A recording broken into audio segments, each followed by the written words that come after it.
안녕하세요. 성공을 듣다입니다. 이번 영상에서는 2억 빚을 진 내게 우주님이 가르쳐준 운이 풀리는 말버릇 중 한 부분을 소개할 건데요. 정말 유익한 내용을 쉽고 재미있게 풀어낸 책이어서 여러분께 소개해 드리려고 합니다. 그냥 편하게 듣고만 있어도 이야기에 빠져드실 거예요. 그럼 이야기를 시작하겠습니다. 포기하지 마. 인생의 밑바닥을 맛보고 있던 그때 나는 벼랑 끝에서 아주 강력하고 자신감 넘치는 우주님을 만났다. 12년 전에 나는 내가 꿈꾸었던 것과는 전혀 다른 예상 밖의 결과 때문에 인생이 괴멸될 상태에 놓여 있었다. 나는 7년 동안 모은 돈으로 집 근처에 가게를 냈다. 그동안 꿈꾸었던 의류점이었다. 그렇게 꿈꾸었던 일이었지만 상품은 팔리지 않았고 파리만 날리는 날이 계속되었다. 하지만 그만둘 용기도 없었던 나는 꿈을 접을 수는 없다는 생각에 빚을 냈다. 처음에는 은행에서만 돈을 빌렸지만 부족해지자 소비자금융에도 손을 내밀었고 결국 사채에까지 손을 댔다. 그리고 정신을 차렸을 때에는 총 약 2억 원이 넘는 빚이 내 어깨를 짓누르고 있었다. 변호사를 찾아가 상담해도 이제 파산하는 수밖에 없습니다. 라는 말만 돌아왔다. 모든 사람들이 나를 포기하고 있었다. 그렇다. 나조차도. 친구는 물론이고 애인과도 헤어진 나는 인생의 밑바닥에 내동댕이 쳐진 상태였다. 운전을 하고 있어도 화장실에 앉아 있어도 참을 수 없는 눈물이 흘러내렸다. 죽는 게 편할지 몰라. 그런 생각이 끊임없이 머릿속을 스쳤지만 내 빚 보증을 서준 사람이 부모님이라서 죽을 수도 없었다. 어떻게 해야 좋을지 몰랐다. 그러던 어느 날 밤 나는 욕조에서 눈물을 흘리고 있었다. 모든 것이 끝나버리면 편할 텐데. 그때 어디선가 목소리가 들려왔다. 포기하지 마. 포기하지 마. 그것은 내 마음의 목소리였다. 샤워기에 물줄기와 눈물이 뒤섞인 몰골로 나는 중얼거리고 있었다. 이제 의지할 게 아무것도 없어요. 제발 좀 도와주세요. 하느님, 부처님, 조상님, 우주님. 바로 그때였다. 야, 히로시, 나 불렀냐? 응? 오랜만이야. 오랜만이라니? 저는 누구신지 모르겠는데요. 저리 가세요.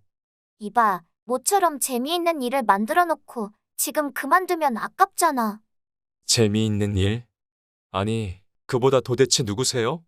나? 네가 조금 전에 불렀잖아. 우주님. 하고. 뭐, 실제로는 교신을 담당하고 있는 것뿐이지만. 그래서 나를 부를 정도라면 너 정말로 해볼 생각이 있는 거지? 우주에 주문을 하는 건 말이야. 그렇게 하려고 나를 부른 거잖아. 우주의 주문? 주문이라니 무슨... 너, 빚 때문에 머릿속이 엉망진창이지? 주문이 뭐냐고? 너의 소원을 내가 우주에 전달해주는 거잖아. 저는 지금 우주에 소원이나 빌고 있을 상황이 아닙니다. 지금 저의 인생은 죽느냐 아니면 어딘가에 콕 숨어버리느냐 하는 길밖에 남아있지 않다고요. 숨어? 그거 좋지. 2천만 엔의 빚을 피해서 숨어버린다. 그리고 인생 대역전. 꽤 재미있는 일 같은데. 재미있는 일이라니요? 지금 제게는 그것밖에 선택의 여지가 없습니다. 그러니까 너의 주문은 대역전극을 바란다는 거잖아? 네? 저의 인생이 역전될 수 있다고요? 응? 될 수 있는 게 아니라 당연히 되지. 그래서 나를 부른 거잖아? 아니, 그게 상대방이 누구인지조차 모르고 있는데. 에이, 정말 피곤하네. 그러니까 주문을 할 거야, 말 거야? 뭐든지 들어줄 테니까 빨리 결정하라고. 뭐든지? 정말이요? 그럼 부탁합니다. 숨어 사는 것은 싫어요. 정말 들어주실 건가요? 당연하지. 우주는 두말하지 않아. 규칙만 정확하게 지키면 돼. 규칙, 그게 뭔데요? 이 상황에서 벗어날 수만 있다면 뭐든지 하겠습니다. 그날부터 강력하고 자신감이 넘치는 우주님의 스파르타 수업이 시작되었다. 소원을 이루는 힌트를 전해 듣고 그것을 매일 실행한 나는 9년 만에 2천만 엔의 빚을 완전히 변제할 수 있었다. 그리고 가족과 함께 당시의 나로서는 상상조차 할 수 없었던 마치 꿈처럼 행복한 나날을 보내게 된다. 우주님은 정말 대단한 분이다. 일부 불가사의한 우주의 규칙. 1장 부정적인 말도 우주에 보내는 주문이다. 위험해. 이제는 환각까지 보게 되었어. 욕조에서의 묘한 사건 이후 나는 욕실에서 비틀거리며 나와 냉장고에서 발포주를 꺼냈다. 침착해야 돼. 그래, 침착해야 돼. 캔 뚜껑을 열어 꿀꺽꿀꺽 발포주를 목구멍으로 흘려넣고 한숨을 돌린 뒤에 소파에 앉으려 할 때였다. 이봐, 나 있어. 뭉개지 마. 갑자기 고함 소리가 날아와 나도 모르게 튕기듯 몸을 일으켰다. 뭐야? 아직도 가지 않았어요? 당연하지. 네가 불렀잖아. 불러요? 제가요? 아니, 당신 대체 누구입니까? 여기서 뭘 하고 있는 거예요? 아까 내 소개는 했잖아. 기억력이 왜 이래? 뭐 하는 거야? 뺨은 왜 꼬집는데? 갑자기 샤워기에서 나와 안녕, 나는 우주신이야 하고 말하니 이건 지금 제 머리가 이상해졌거나 악몽을 꾸고 있거나 둘 중 하나가 틀림없어요. 그런 생각이나 하다니. 그보다 너 아까 나한테 말했지? 이 상황에서 벗어날 수만 있다면 뭐든지 하겠습니다. 라고. 어떻게 할 거야? 할 거야? 말 거야? 네, 도대체 언제까지 우물거리고 있을 거야? 알겠습니다. 그럼 저는 앞으로 어떻게 해야 좋을까요? 내 말을 제대로 듣긴 한 거야? 인생을 역전시켜야 할 거 아냐? 그렇게 하려면 주문을 하라니까. 싫으면 나는 그냥 가고. 아, 아닙니다. 하겠습니다. 그런데 그 주문을 어떻게 해야 합니까? 뭐야? 그것도 잊어버렸어? 아니, 잊어버렸다기보다 모르겠습니다. 그럼 가르쳐주기 전에 말이야. 네? 뭡니까? 너의 주문은 이미 전부 이루어졌어. 네? 너의 바람은 지금까지 모두 현실로 이루어졌다고. 지금의 히로시는 너의 이상이었던 내가 바라던 히로시라고. 네? 사업에 실패해서 2천만 엔이나 되는 빚을 진 채가요? 놀리지 마세요. 생각해봐. 너는 늘 주문을 하고 있었어. 안 팔리네, 안 팔려. 오늘도 안 팔려라고. 그게 무슨 말입니까? 나는 네가 주문한 대로 이루어지도록 해줄 뿐이야. 말도 안 돼요. 말과는 달리 나는 커다란 충격을 받았다. 확실히 나는 매일 그렇게 중얼거리고 있었다. 역시 안 팔려. 내가 디자인한 티셔츠는 매력이 없는 것일까? 이 상태로는 빚을 도저히 갚을 수 없어. 아, 틀렸어. 이건 무리야. 생각해보면 지난 몇 년 동안 즐거운 말이나 긍정적인 말은 해본 기억이 없을 정도다.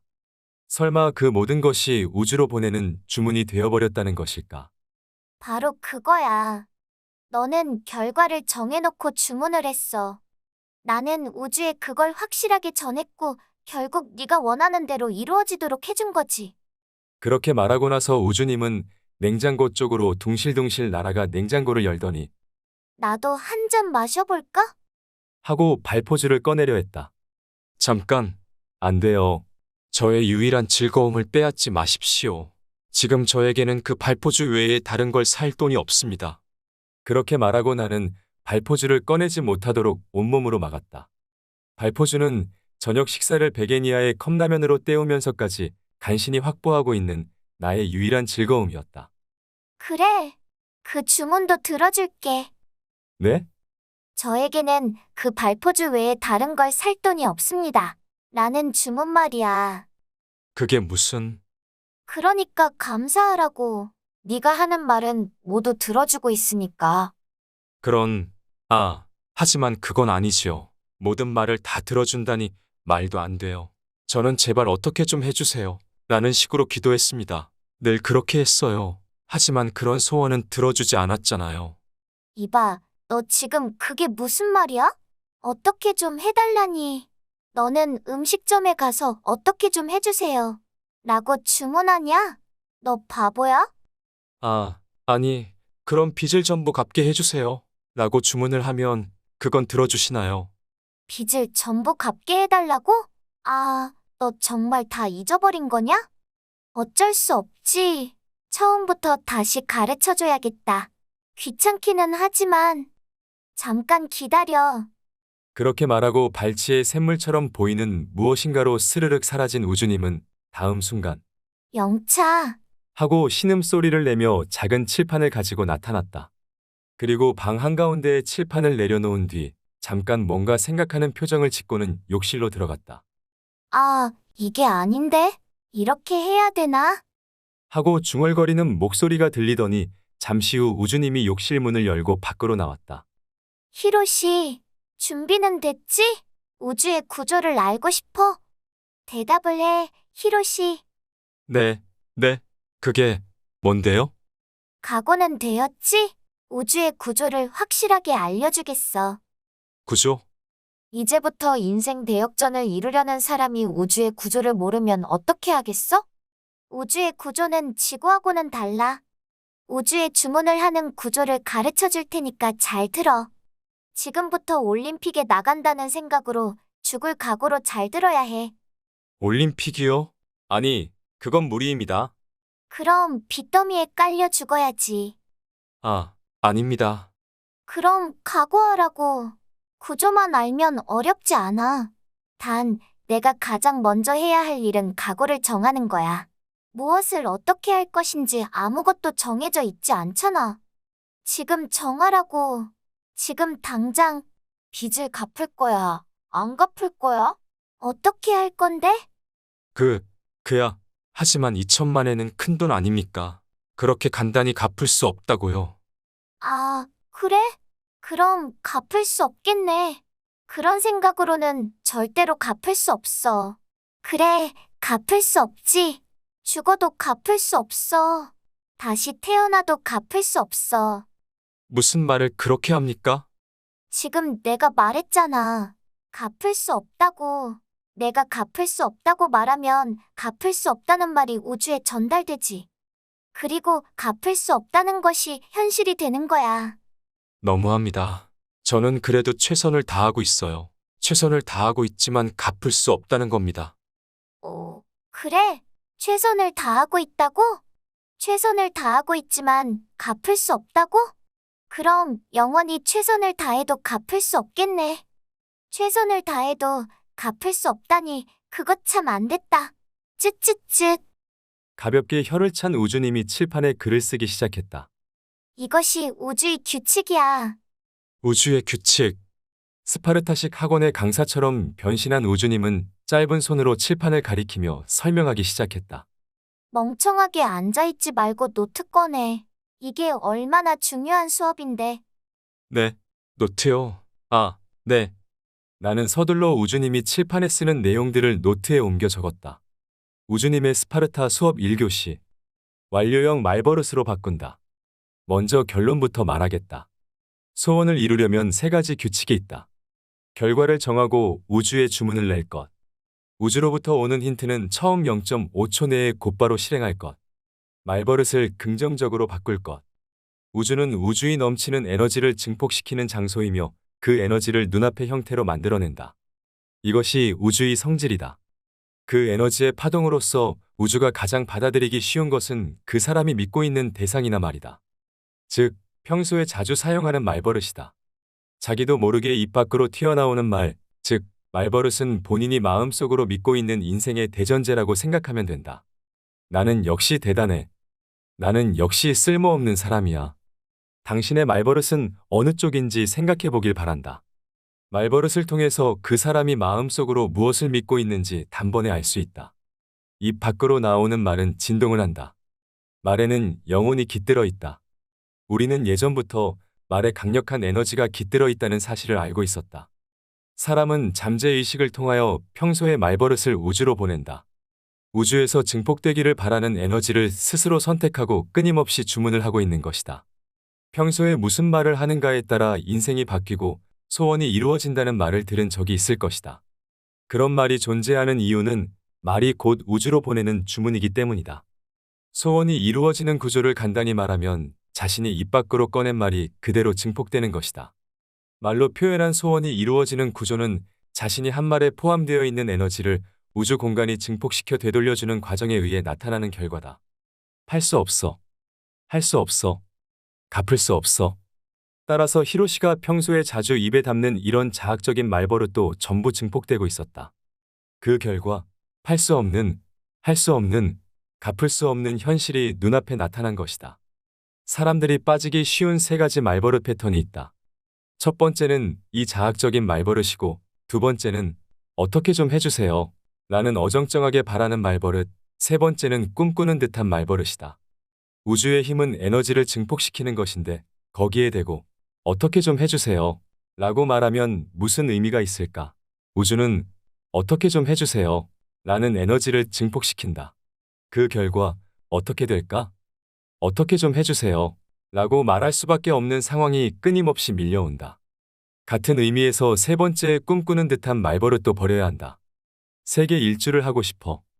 연봉 2천만 엔을 받고 싶어.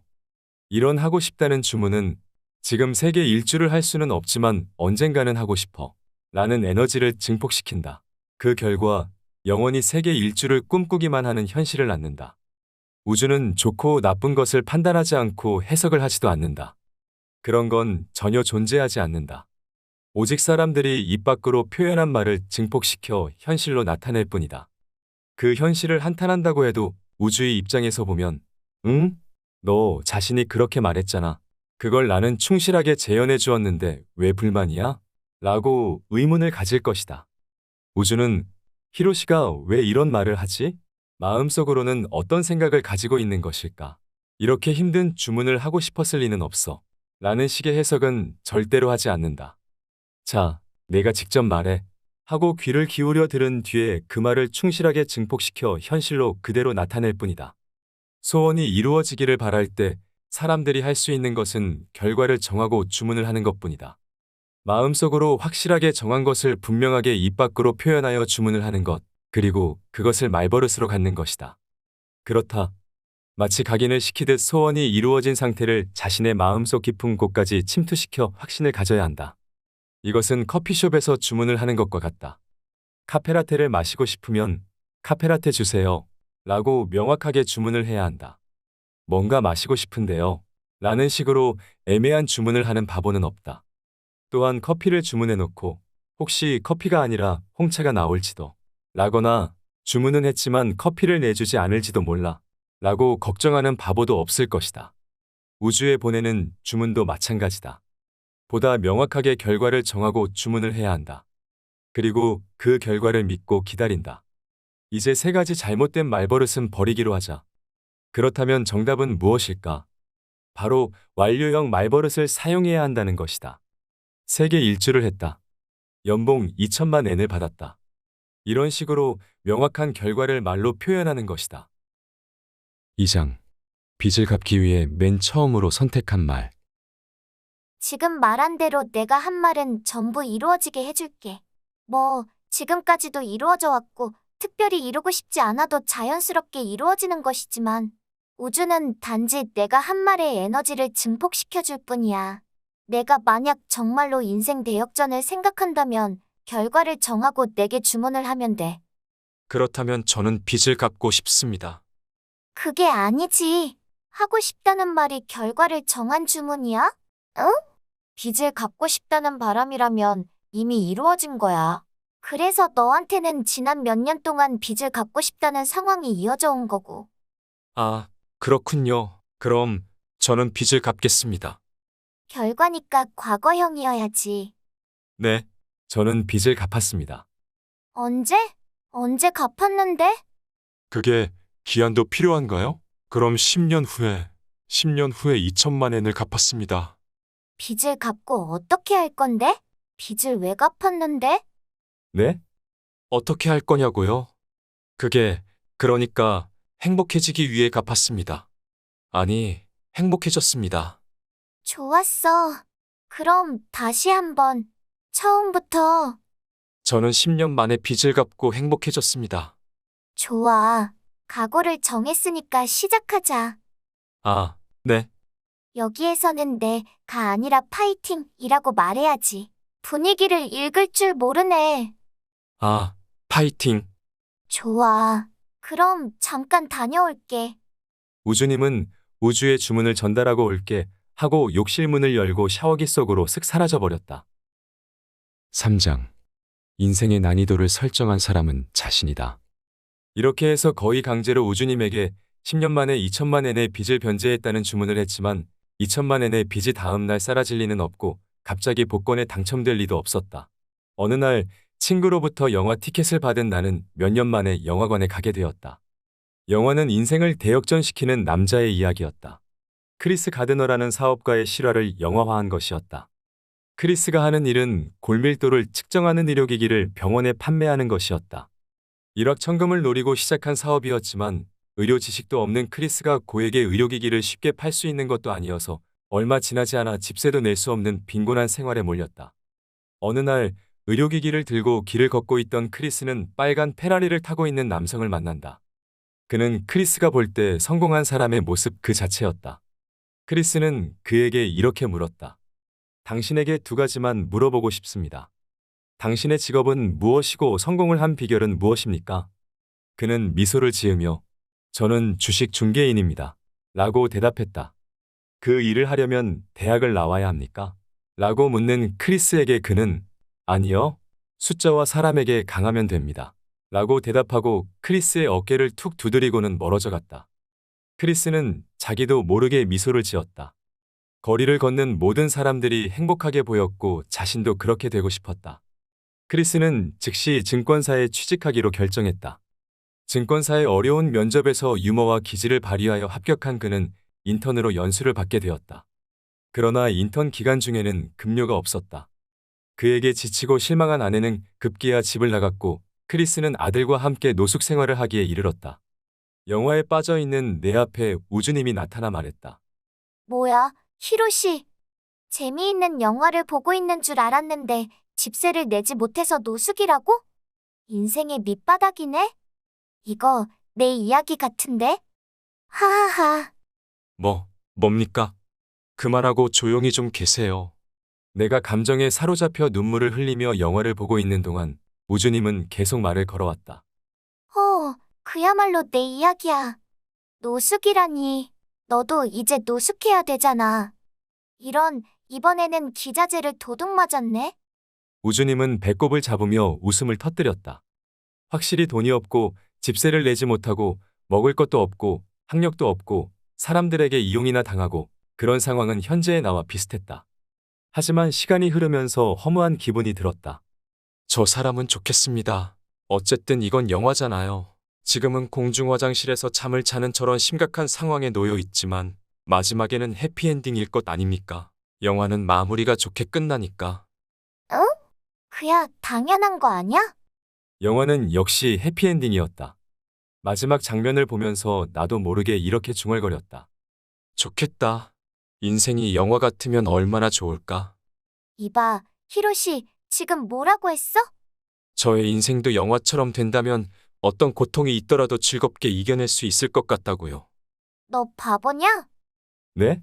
아니, 영화처럼 되면 좋겠다는 게 이상한가요? 영화는 현실과는 다르잖아요. 그 반대지. 인생은 영화와 똑같은 거야. 네? 이 영화는 실화잖아. 그럼 너도 그렇게 될 수 있지. 그렇게 될 수 있다니. 빚 때문에 허덕이던 크리스가 대체 뭘 했지? 빨간 페라리를 보고 그 차를 타고 있는 사람에게 어떻게 하면 당신처럼 될 수 있습니까? 라고 물어보았고 증권사에 취직하겠다고 결심했지요. 그래, 그게 주문이야. 주문, 그게 바로 우주에 보내는 주문이라고. 그러고 나서 어떻게 했지? 증권사에 인턴으로 지원했고 노숙을 하면서도 포기하지 않고 목표를 향해 달렸지요. 그 주인공을 너라고 생각한다면? 네? 저요? 글쎄요.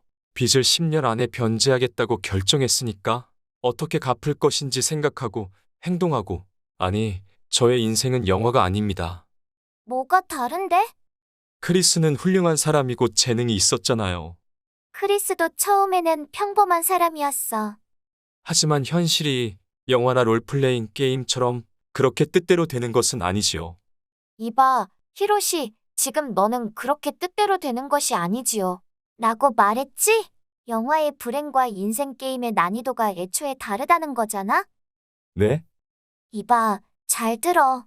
인생은 영화나 게임 세계 그 자체야. 이교시. 잘 될 리가 없어 라는 말버릇은 금지. 사람의 일생은 영화 속의 내용과 같다. 정해져 있는 엔딩을 향하여 플레이하는 것이니까 해피엔딩을 설정하면 반드시 해피엔딩이 된다. 인생은 영화 속의 세계를 실제로 즐기는 것이다. 곤란한 상황에 맞서기도 하고 적을 쓰러뜨리기도 하는 과정을 마음껏 즐기는 것이다. 사실 지구는 매우 특수한 장소다. 행동이라는 개념이 존재하는 것은 우주 전체에서 지구뿐이다. 우주라는 공간에서는 소원을 이루기 위한 행동 같은 것이 필요 없기 때문이다. 하와이에 가고 싶다에 하가 머릿속에 떠오르는 순간 눈앞에는 하와이의 바다가 펼쳐지고 카레를 먹고 싶다에 카를 생각한 순간 카레가 눈앞에 나타난다. 그렇다면 왜 지구가 존재하는 것일까? 그 이유는 우주에서는 할 수 없는 경험을 할 수 있는 장소이기 때문이다. 생각을 하는 순간에 무엇이건 형태가 되어버리는 상황이 계속 이어지면 별 재미가 없다. 우주에 질린 패거리들은 스릴을 맛보고 싶어, 체험을 해보고 싶어, 행동을 하고 싶어, 성취감을 맛보고 싶어 하면서 소란을 피운다. 그래서 우주는 굳이 지구를 만들었다. 굳이 행동을 해서 드라마틱한 경험을 즐길 수 있는 세계, 그것이 지구다. 즉, 지금 지구에 존재하는 모든 사람은 자신이 주인공인 영화 속에서 인생을 즐기고 있는 것이다. 결과는 주문을 이미 보냈기 때문에 남은 것은 그 과정을 즐기고 연기하고 플레이하는 것뿐이다. 우선 영화의 장르와 엔딩을 정하자. 액션 영화의 주인공이 될 것인지, 뜨거운 연애를 해서 해피엔딩을 만들 것인지 자신이 주연인 영화의 캐치카피를 정하는 것이다. 히로시라면 눈물바다에 잠겨있던 히로시, 기적적인 인생 대역전이 될 수 있다. 캐치카피를 정했으면 결말을 향하여 그 역할을 충실하게 연기하면 된다. 걱정할 필요는 전혀 없다. 도중에 아무리 비극적인 스토리가 전개된다고 해도 결과는 정해져 있으니까 안전하지 않은가. 마음껏 즐기면 된다. 단, 잘 될 리가 없어 라는 말을 하는 사람에게는 너무나 비극적인 스토리가 준비되어 있거나 엄청나게 강력한 적이 등장한다. 아니, 그런 말을 해서는 해피엔딩 자체를 설정하기 어렵다. 그 말이 어떤 영화를 만들 것인가 하는 주문이자 시나리오이기 때문이다. 인생도 마찬가지다. 우주에 주문을 보냈으면 결과는 정해져 있는데 왜 쓸데없이 잘 될 리가 없어 라는 생각을 해서 굳이 비극으로 만들려고 할까? 왜 난이도를 10으로 설정하려고 할까? 아무리 지구가 행동을 즐기는 장소라고 해도 그렇게까지 극단적으로 밑바닥까지 전락해서 불행을 한탄하다 보면 너무 부정적인 경험이 되지 않겠는가? 우주는 사사로운 정의나 정상 참작 등은 개입시키지 않고 법칙에 근거해서 그 사람이 하는 말을 오직 증폭시키는 장소다. 싫어, 그만해 라고 소리칠 때 그 전제가 나는 불행이 좋아 라는 것이라면 강력한 공격을 받게 된다. 물론 그런 상황을 즐기고 싶어 하는 사람도 있을 테지만 가능하면 불행도 적당히 즐기는 쪽이 낫지 않을까. 사장. 지금 눈앞에 펼쳐진 상황은 본인이 만든 것. 인생은 영화와 마찬가지라. 며칠 후 나는 손님이 오지 않는 가게에서 한숨을 섞어 중얼거리고 있었다. 내가 인생의 주인공이라면 현실적인 상황은 밑바닥이라도 앞으로 무엇인가를 계기로 하여 인생 대역전을 이룰 거야. 나는 문득 현실적인 상황을 영화 줄거리로 만들어보자는 생각에 전단지 뒷면에 줄거리를 적어보기로 했다. 촌뜨기 히로시는 고등학생 시절의 록을 알게 되었다. 동시에 록 의상의 매력을 느끼고 유명한 패션 브랜드 상점의 점원으로 들어갔지만 옷을 너무 좋아한 나머지 자기 옷을 구입하는 데에 지나치게 많은 돈을 써서 빚을 지게 되었다. 공장에서 일을 해서 빚을 변제한 뒤에 이번에는 도시를 동경해서 상경을 했지만 역시 고향에서 성공을 하는 것이 낫겠다는 생각에 다시 고향으로 돌아왔다. 자기만의 의류점을 가지고 싶다는 꿈을 포기하지 못하고 7년 동안 돈을 모아 의류점을 개점했지만 새삼 돌이켜보니 내가 의류점을 시작한 계기는 다소 어정쩡한 꿈이었다. 옷을 좋아하니까 옷과 관련된 일을 하고 싶어. 나만의 브랜드 상점을 소유한다면 정말 멋질 거야. 내가 생각한 오리지널 브랜드를 팔고 싶어. 그야말로 록 뮤지션 이마와노 기요시로와 같았다. 물론 의류업계에 있으면 누구나 브랜드 상점 오너를 동경한다. 하지만 나는 유감스럽게도 고객을 생각하는 상점이나 상품을 선택한 것이 아니라 어디까지나 자기 만족을 위한 선택을 했던 것이다. 줄곧 군만을 꾸면서 안심하고 있었더니 어느 틈에 빚이 쌓여 애인과도 헤어졌고 문득 정신을 차려보니 인생의 밑바닥에 대체 어디까지 더 추락할까? 세상에서 가장 불행한 나는 결국 지금까지 혼자만의 세계에서 허우적대고 있었던 것이다. 그 사실을 깨닫자 허탈감이 느껴졌다. 내 책임이야. 모든 것은 내 탓이야. 지금까지의 인생 줄거리를 영화의 시나리오처럼 적어보는 도중에 나는 인생을 객관적으로 바라보기 시작했다. 동시에 지금까지 나는 인생을 스스로 책임져 본 적이 없다는 사실을 깨달았고 스스로 자신을 밑바닥으로 떨어뜨려 놓고 이제 틀렸어. 라는 식으로 포기해왔다는 사실을 인정하지 않을 수 없었다. 그렇다. 현재의 상황을 만든 사람은 바로 나다. 다른 어느 누구의 탓도 아닌 내가 만들어낸 결과가 현실이다. 이 사실을 받아들이고 인정한다는 것은 정말 힘든 일이었다. 그렇다면 나는 이 영화를 어떻게 해피엔딩으로 만들어야 할까? 나는 다시 전단지 뒷면에 줄거리를 적어나갔다. 어느 날 나는 우주님이라는 신기한 존재를 만나 우주에 주문을 보내는 방법을 배웠다. 그리고 인생이 크게 호전되어 빚을 모두 변제하고 행복을 움켜쥐었으며 인생을 대역전시키는 데 성공했다. 이렇게 적어보니 묘하게도 그때까지 빚에 대해 느꼈던 공포심이나 불안감이 조금씩 옅어지면서 몸속에 에너지가 솟는 듯한 감각이 느껴졌다. 좋아. 나는 냉정하게 현재 놓여있는 상황에 대해 생각하기 시작했다. 지금 나는 36살이야. 이제 와서 회사원으로 돌아가도 2천만 엔의 빚은 도저히 갚을 수 없어. 아니, 기본적으로 이직을 하기에 유리한 자격도 없어. 경험이 있는 것도 아니야. 지금 다른 사업을 시작하는 것도 자금이 없으니 불가능해. 따라서 현재 운영하고 있는 상점의 매상을 늘릴 수 있는 방법을 생각해야 돼. 그래서 나는 상점에 진열할 상품에 관해서 진지하게 검토하기 시작했다. 의류업계는 위탁 판매가 아닌 매수가 기본이기 때문에 빚을 지지 않으려면 재고를 남기지 말아야 한다. 재고가 남지 않는 구입과 판매를 위해 내가 가장 먼저 한 일은 다양한 종류의 제품으로 채우는 것이 아니라 고객이 원하는 상품을 사이즈나 색깔, 스타일을 고려해 엄선해서 구입하는 것이었다. 그 결과 도매처로부터 고이케 씨가 선택하는 옷은 정말 독특합니다. 라는 말을 듣게 되었다. 고객의 기호, 동향을 진지하게 관찰하고 정보로서 파악한 뒤에 필요하다고 느껴지는 제품만을 진열해 보았다. 그러자 조금씩 재고가 줄어들었고 나름대로 재고를 남기지 않는 방법을 깨닫게 되었다. 좋은 결과가 나오면 더욱 연구를 하고 싶어지는 법이다. 이어서 돈을 들이지 않고 상점을 멋지게 꾸밀 수 있는 방법은 없는지 생각해보고 디스플레이를 바꾸거나 낮은 비용으로 고객이 원하는 상품을 개발할 수 없는지 생각해보는 등 실행할 수 있는 일들을 하나씩 늘려갔다. 정말 영화 줄거리 같아. 어느 날 밤 상점 문을 닫고 청소를 하면서 이렇게 중얼거리고 있는 내 앞에 우주님이 나타나 말했다. 그렇지. 할 수 있는 일을 하나씩 처리하다 보면 두려움 따위는 저절로 사라지는 거야. 5장. 우주의 힌트는 포착한 순간 실행한다. 한동안 시간이 흐르고 나서 어느 날 텔레비전을 보고 있는 내게 우주님이 갑자기 이런 말을 했다. 이봐, 히로시. 내 몸에 걸치고 있는 그건 뭐야? 네? 뭐요? 이거요? 우주님이 가리킨 것은 내가 팔에 차고 있던 팔찌였다. 돈이 들어오는 돌이라고 알려져 있는 타이거 아이라는 파워스톤 팔찌였다. 이게 왜요? 그거 효과 있냐? 네? 나는 내 팔목에서 빛나고 있는 돌을 내려다보았다. 듣고 보니 돈이 들어오는 돌이라고 해서 차고 있던 파워스톤이었지만 특별히 좋은 일이 발생한 것도 빚이 줄어든 것도 고객이 증가한 것도 없었다. 솔직히 그다지 효과가 없었던 것 같은데요. 조사해봐. 네? 왜 효과가 없었는지 조사해보라고. 내가 하는 말은 반드시 0.5초 내에 실행해야 돼. 전부 중요한 힌트니까. 그리고 이것저것 생각하지 마. 0.5초 내라고 말했지? 힌트는 실행이 중요해. 움직여야 한다고. 아, 네. 그래, 맞아. 그날 밤 나는 파워스톤 팔찌를 뚫어지게 들여다보면서 생각했다. 그렇게 많은 사람들이 차고 있는 파워스톤 팔찌인데 이게 정말로 효과가 있을까? 효과가 있다면 내게는 왜 효과가 없었을까?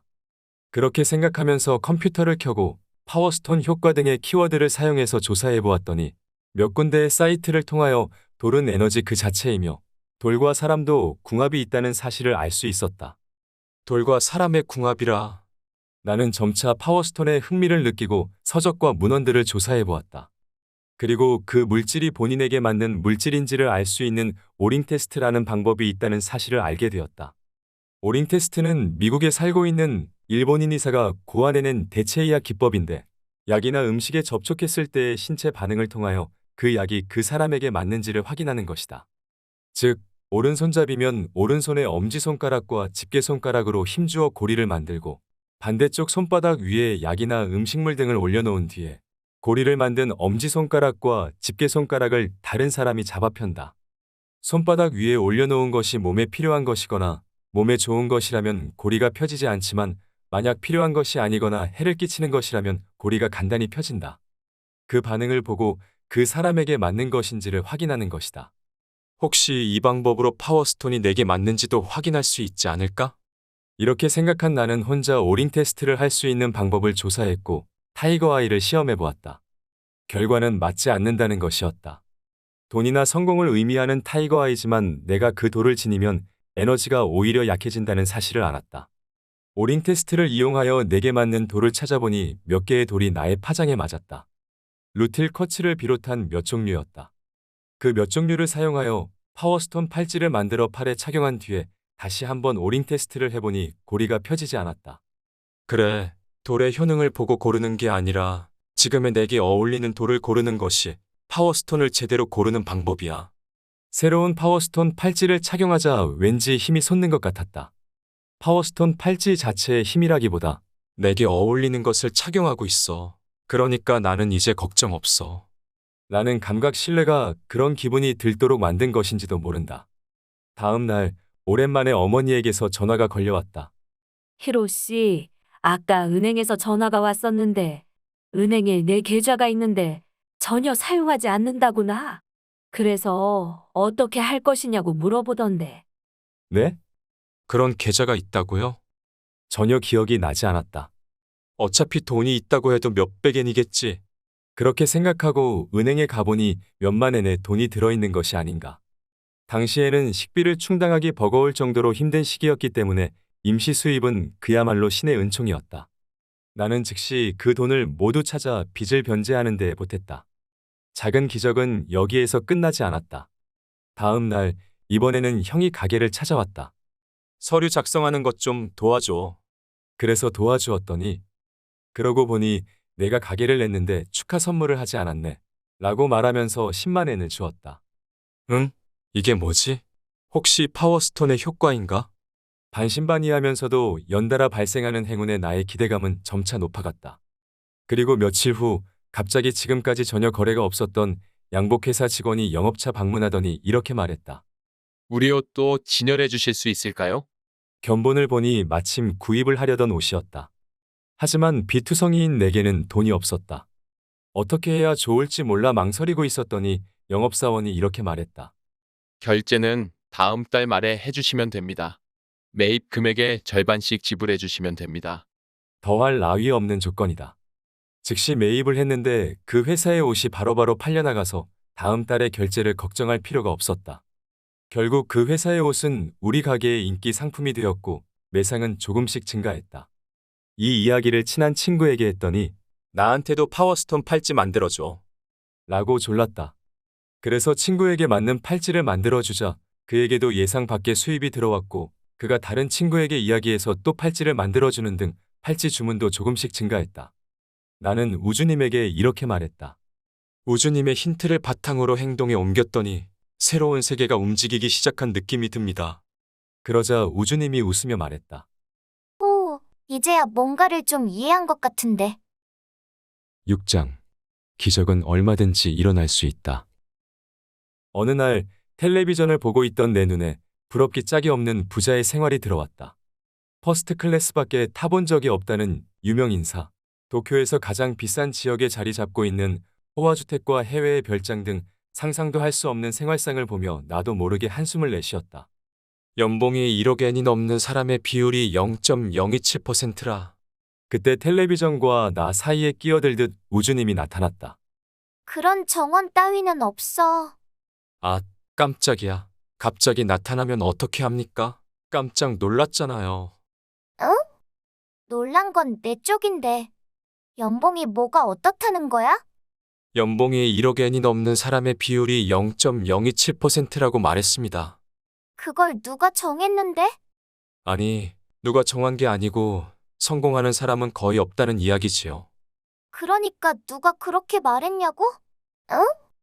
누구라기보다 우주에 기적이 얼마나 쌓여 있는 줄도 모르잖아. 건방진 인간들이 왜 그런 수치를 함부로 정하지? 응? 우주님, 지금 화내는 겁니까? 화내지 않게 되었냐고. 기적은 얼마든지 일어날 수 있는 거야. 정원 따위는 없다고. 그게 하지만 정원은 있는 것 아닙니까?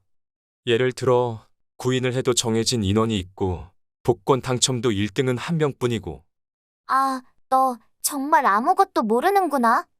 구인 인원이건 복권이건 내가 당첨이 되는 게 중요하니까 정원은 하나로 충분하잖아. 예를 들어 정원이 10명이라거나 100명이라고 씌어 있으면 내가 당첨될 확률이 높다고 생각하는 거야? 당연하지요. 1억분의 1과 1억분의 100은 다르지요. 입시도 정원이 한 명인 것보다 40명인 쪽이 훨씬 합격률이 높지 않습니까? 그건 내가 결과를 정하지 않았으니까 그렇지. 너만 당첨되면 너만 합격하면 되는 거잖아. 너만 결정을 하면 그곳 정원이 한 명이건 10명이건 관계없는 문제라고. 결과를 정하면 반드시 그대로 되는 겁니까? 그렇다고 몇 번을 말했어. 연봉 1억엔이건 세계 일주이건 주문만 하면 다 이루어진다니까. 애당초 각자가 각각의 우주를 자유롭게 만들고 살고 있는 것이니까. 주문에 정해진 용량이나 정원 따위는 없어. 정말로 기적이 쌓여 있다면 더 많은 사람들에게 기적을 일으켜주면 좋지 않습니까? 저도 연봉 1억 엔으로. 그런 사람이 되면 되잖아. 네? 그러니까 주문을 하면 되잖아. 결정을 하고 주문을 하라니까. 우주는 항상 주문대로 이루어주는데 이루어지지 않는다고 불평을 하면서 역시 안 돼. 라는 식으로 주문을 하고 있는 쪽이 너잖아. 사람들은 우주의 능력을 의심하지만 그래도 그런 일도 가능하지. 라는 식으로 무조건 받아들이고 말로 표현해보라고. 그렇게 해서 손해볼 것도 없잖아. 왜 그렇게 기적을 부정하는 거야? 나는 그 심리를 도저히 이해할 수 없어. 이날 우주님은 여느 때와 달리 심하게 화를 내더니 잔뜩 토라진 표정으로 잠이 들어버렸다. 7장. 기적을 부르는 말을 반복한다. 우주에 정원은 없다. 기적은 얼마든지 일어날 수 있다. 그 말이 사실이라면 나는 우주님에게 이렇게 물어보았다. 조금이라도 더 빨리 빚을 변제할 수 있는 방법은 없을까요? 낮잠을 자고 있던 우주님은 나른한 표정으로 한쪽 눈을 뜨고 이렇게 말했다. 시끄러워. 나 지금 낮잠 자는 중이잖아. 그리고 귀찮다는 듯 고개를 돌렸다. 좀 가르쳐 줄 수도 있지 않습니까? 그런 걸 가르쳐 주려고 나를 찾아온 것 아닙니까? 건방지게 나의 낮잠을 방해하지 마. 우주님은 화를 벌컥 내고 주변의 물건들을 치우더니 아, 주변이 너무 지저분해. 정리 좀 해.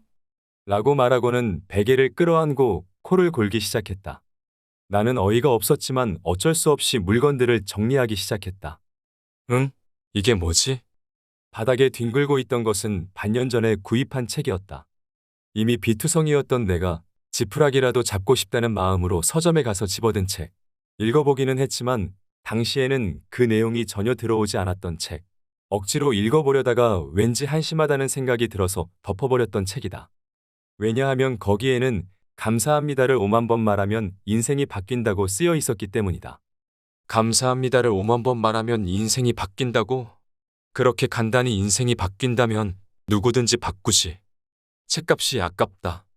그렇게 중얼거리며 방 한쪽 구석에 던져놓았는데 반년이 지나면서 그런 책을 구입했다는 사실조차 잊고 있었다. 책을 집어들고 책장을 넘겨보니 반년 전의 의미를 이해할 수 없다고 생각했던 내용들이 믿을 수 없을 정도로 공감을 불러일으키며 나의 내부로 스며들어왔다.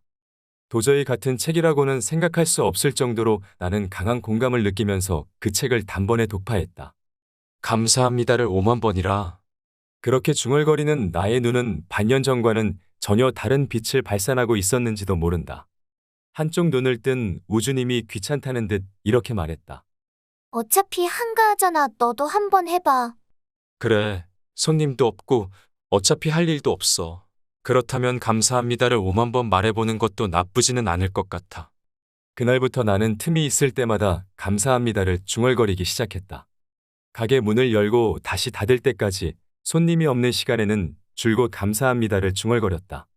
무엇에 대해 감사하는 것인지는 생각해보지 않고 무조건 감사합니다를 말했다. 10회를 외면 손가락 한 개를 구부리고 100회를 외면 노트에 정자를 적었다. 하루 7,000번은 중얼거렸을 것이다. 한 달 반 정도 시간이 흐른 어느 날이었다. 갑자기 내 머릿속에 영상이 떠올랐다. 쌀의 왕겨 같은 것이었다. 가슴속 마음의 중심에 있는 왕겨들이 떨어지더니 그 안에서 하얗게 빛나는 무엇인가가 나타나는 그런 이미지였다. 응? 쌀? 누가 쌀이야? 빛. 아니, 단순히 빛이라고 표현하기에는 부족한 느낌이 드는 눈이 부실 정도로 환한 빛이 비치더니 그 안에 우주님이 내가 우주와 연결되어 있다는 사실을 확신하는 순간이었다. 어떻게 표현해야 할까? 나의 내부에 존재하는 영혼이 본질이 아니 소스라고 해야 할까? 어쨌든 우주와 연결되었다는 사실을 확신할 수 있는 그런 감각이었다. 그러고는 옷과 팔찌가 훨씬 더 잘 팔려나갔다. 감사합니다라는 말에는 힘이 있다. 나는 그 사실을 실감하지 않을 수 없었다. 그럼에도 너무 단순한 이 구조에 맥이 빠진 나는 우주님에게 이렇게 물어보았다. 감사합니다로 인생이 바뀐다면 누구나 행복해질 수 있는 것 아닙니까? 왠지 맥이 빠지는 느낌이 드는데요. 잘 들어. 맥이 빠진다고? 그 간단한 말을 왜 너는 지금까지 하지 않았는데? 아니, 그게 너무 간단해서 그런 말을 한다고 인생이 바뀔 것이라고는 생각하지도 못했죠. 그래. 그렇게 간단하다면 지금 기적만 일어나고 있어야 하는 것 아냐? 생각해봐. 매일 감사합니다라는 말을 중얼거리는 사람이 내 주변에 얼마나 있지? 아, 없습니다. 그렇지. 없지. 그렇기 때문에 기적을 부르는 말버릇이라는 거야. 너처럼 우주를 잊어버리고 잠재의식에 파이프가 꽉 막혀 있는 인간은 감사합니다라는 말에 힘을 믿고 수천 번, 수만 번을 반복해서라도 파이프를 다시 깨끗하게 뚫어야 돼. 잠재의식의 파이프 깨끗하게. 우주님의 스파르타 수업 3교시. 감사합니다를 하루에 500번 말한다. 인간의 의식은 우주의 진리와 연결되어 있다. 이런 기본적인 의식을 현재 의식이라고 하는데 이것은 평소에 인간이 자신의 작은 사고 회로로 생각하는 의식이다. 한편 잠재의식에는 현재 의식의 6만 배나 되는 용량이 있다. 하지만 오랜 세월에 걸쳐서 자신에 대해 부정적인 말만 하면 소원을 주문하는 데 필요한 우주 파이프에 부정적인 에너지가 흘러들어가 파이프가 손상된다. 본인이 주문한 대로 길은 점차 좁아지고 우주로 보내는 주문이 제대로 통하기 어려워지는 것이다.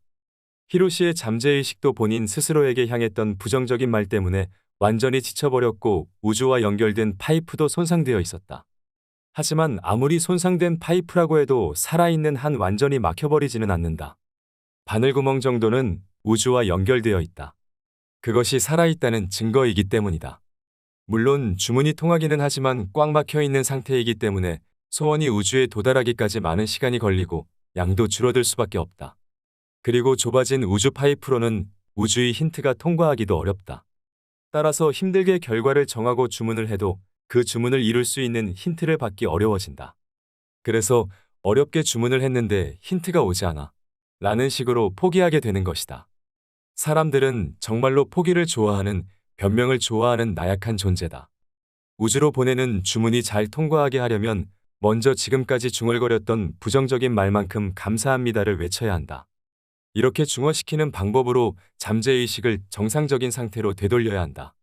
감사합니다라는 말에는 몸과 마음에 쌓여있던 부정적인 에너지를 긍정적인 에너지로 바꾸어주는 힘이 있다. 부정적인 에너지가 중화되고 우주 파이프가 깨끗해져서 긍정적인 에너지가 채워지기 시작해야 우주와 연결되어 있다는 감각을 느낄 수 있다. 감각을 느낄 수